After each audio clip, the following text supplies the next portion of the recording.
Tumeenda Gymkhana, tumeangalia na tumepokea taarifa,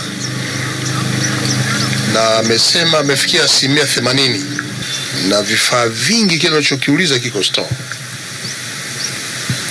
Kama 80% inatamkwa kwa sababu ya vifaa kuwa store,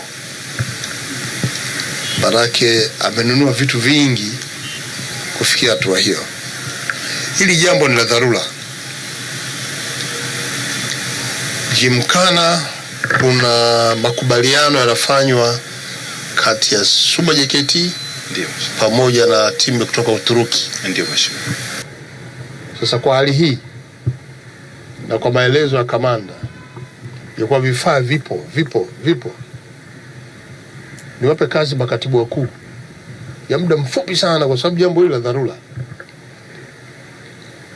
Leo, kesho, 31 mfanye ukaguzi wa vifaa hivyo vinavyotamkwa viko store.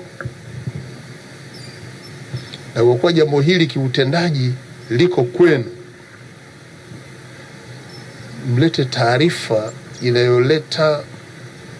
inayoeleza uwepo wa vifaa vyenyewe na kazi yenyewe utakapoanza na kukamilika katika kipindi kifupi, ili kufikia mwezi Aprili mwishoni hiyo 80% tu tunaiona kwa macho.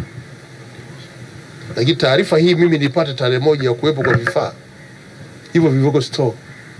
Yaani kesho kutwa tu hapa saa 4 asubuhi mimi nipate taarifa.